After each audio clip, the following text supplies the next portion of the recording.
So after doing the readings on that I just did on Miss Tina and on Beyonce, I actually had on my list of readers, I'm going to read the Black Caucus, Black political leaders, another day. I want to round up the Black blogs. I've always been very curious. I'm talking about the Shade Room, the Neighborhood Talk, Hollywood Unlocked. I've noticed that they all seem to post the same content, as if sometimes memos go out of topics that all the blogs will discuss.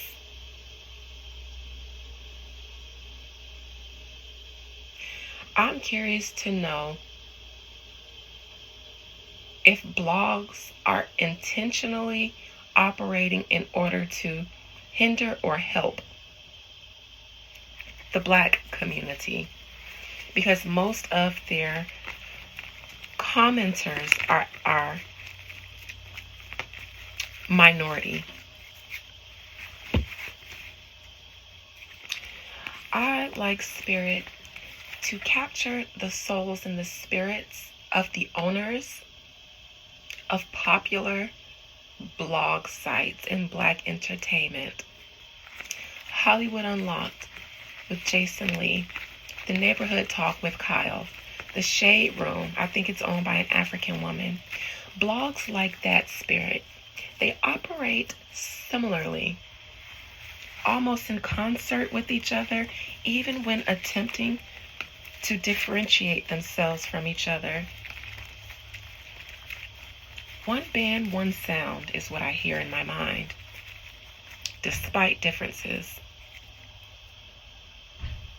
Spirit, do Black blogs like The Shade Room, The Neighborhood Talk, Hollywood Unlocked, and the likes of them, do they operate in order to do good to the Black community, or are they predatory and exploitative?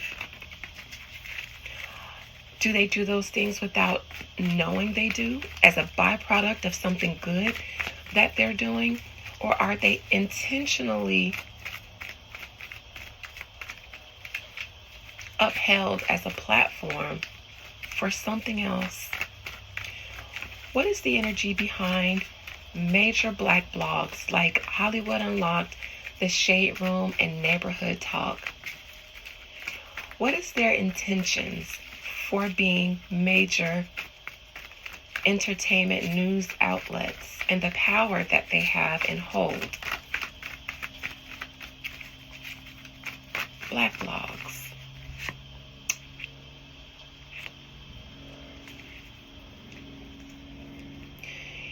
You all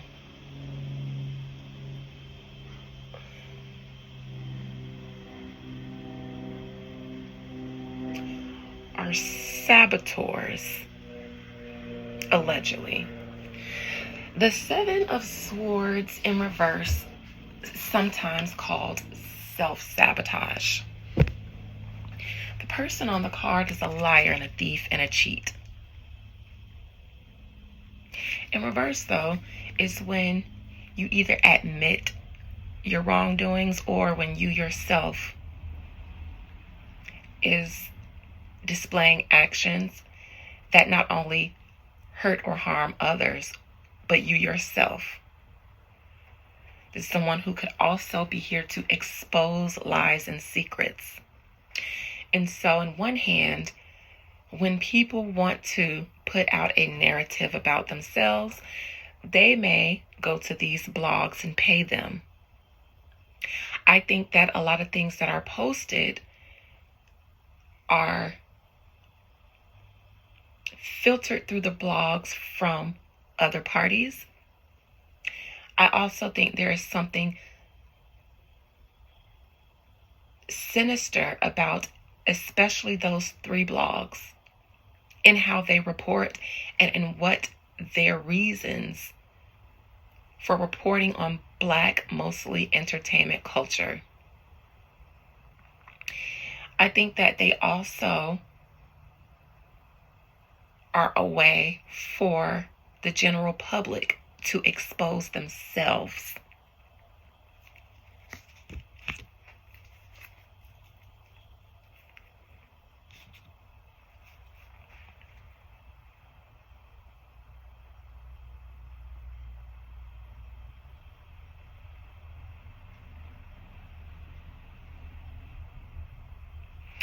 I think that the challenge is that these blogs made a conscious decision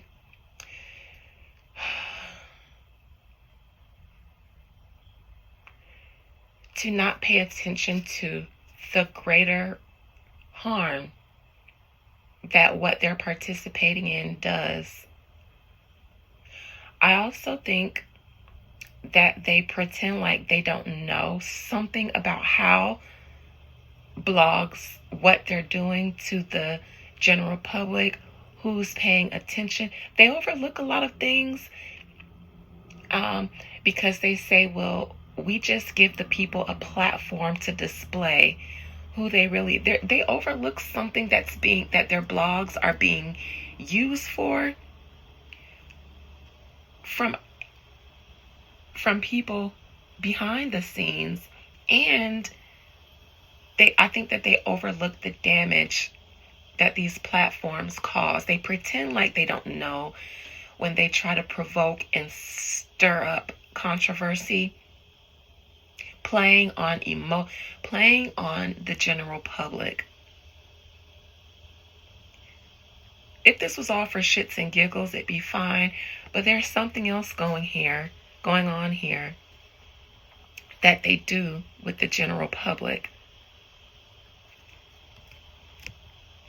And I think that the general public is also a part of the problem, because you two also are aware of how these blogs are used and how they operate, but you can't help yourself. You're addicted to it. You're addicted to social media, and that lets me know that to some degree, all of us have been brainwashed a little bit.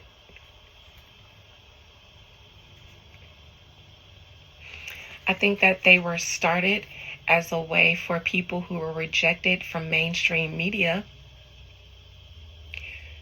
to not be rejected or targeted as not being true media outlets. I think that they had to find their own lane when they didn't have the credentials or when they weren't accepted into mainstream media. So it started out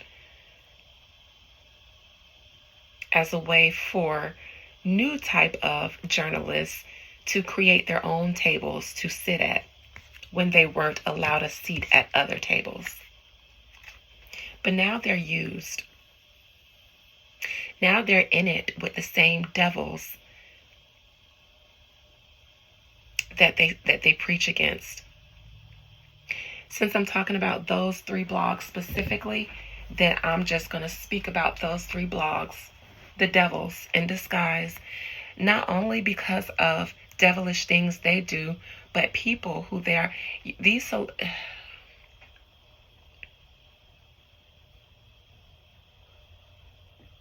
They are mouthpieces for celebrities, and they are mouthpieces for other entities that use them, and they use them too. I don't think that these blogs have any good intentions for the community. None at all. And even if they started out with them, at some point they were infiltrated or sold their own souls. They do more harm than good. If you pay them, you can get posted. So they run a lot of ads.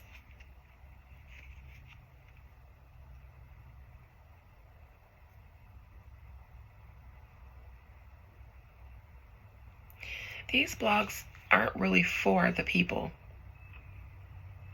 They're just like any other media outlet. They have sponsors. They have relationships now. It's not for the people. It's kind of against the people. They work for the system now.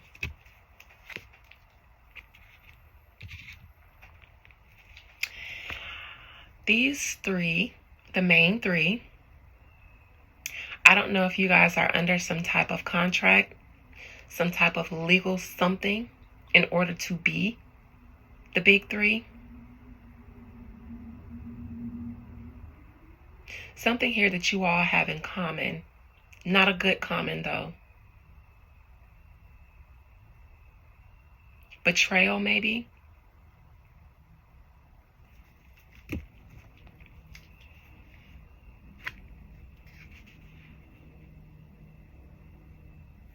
If there are things that aren't posted about that are going on that blogs should be posting about, if they were unbiased, it's intentional. And there's something that they're not posting about right now that's intentional. Lots of stuff, though.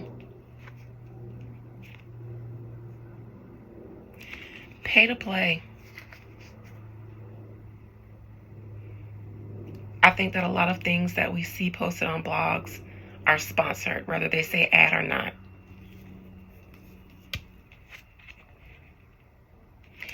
These blogs work for the celebrities.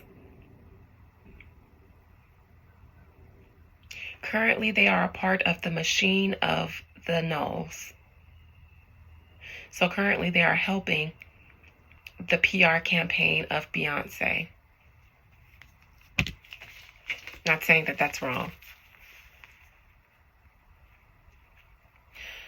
Who can't post on Nicki Minaj?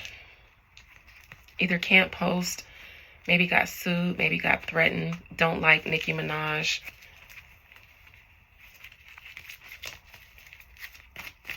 I see that the blogs are used against her. Those three specifically.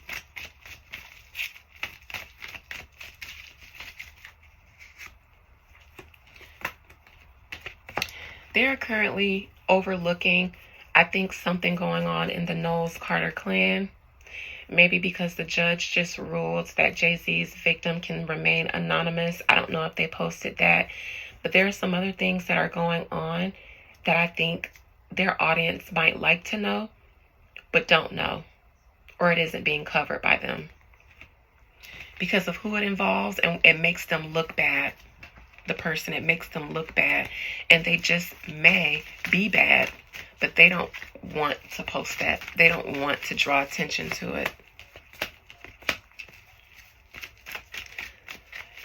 All right.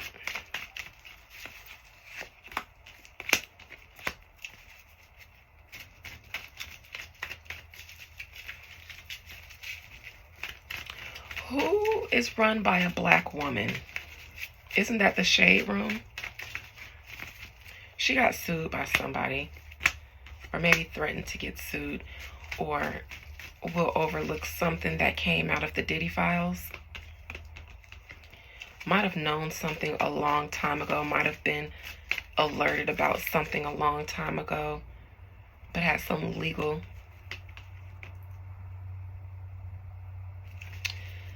seems like somebody might have participated in getting Diddy locked up. This might be a story that they received or that they know, but they won't post it.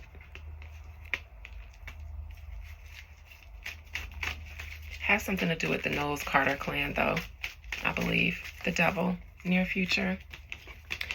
Looks like they'll be used by Beyonce in the near future, allegedly.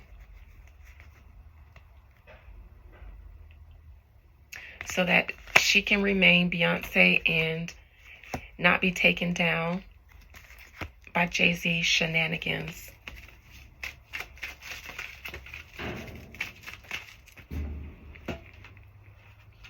That's currently who they're being used by. I believe they are on somebody's payroll.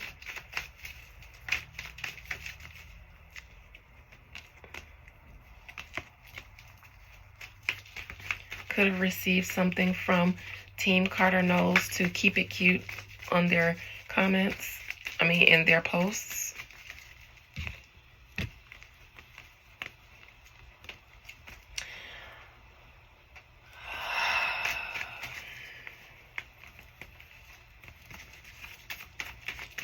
think there's a blurb that they're not allowed to post on certain people's families, a certain celebrity's family.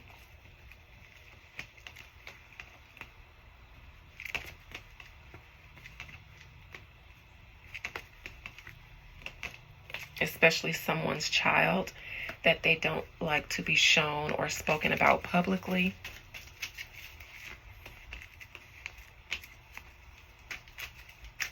I see some juju, some witchcraft going on in here.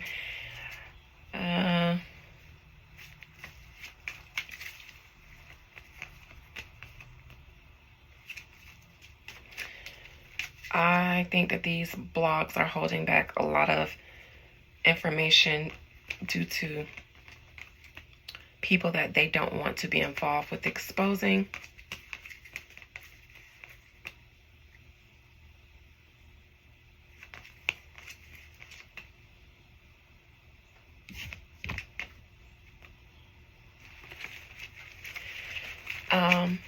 The outcome is the sun. So these blogs, I believe, will just continue to operate for as long as I can see. They'll continue to operate because they're a part of entertainment and celebrity culture at this point. They've kind of become the new mainstream media as far as the culture is concerned. A lot of people get their tea and information about the culture and stuff like that from blogs. And the people know this. So the relationship between these blogs and the celebrities and their team will continue. That's all I got. I don't necessarily put a lot of stock in them, and I wouldn't if I were you, because they're not reporting news. They're reporting based on popularity. And I'm side-eyeing you, one of you blogs, and I hear the shade room side-eyeing you a little bit more harder than the other two. I'm not sure why, but you smell funny. All right, love you guys. Bye.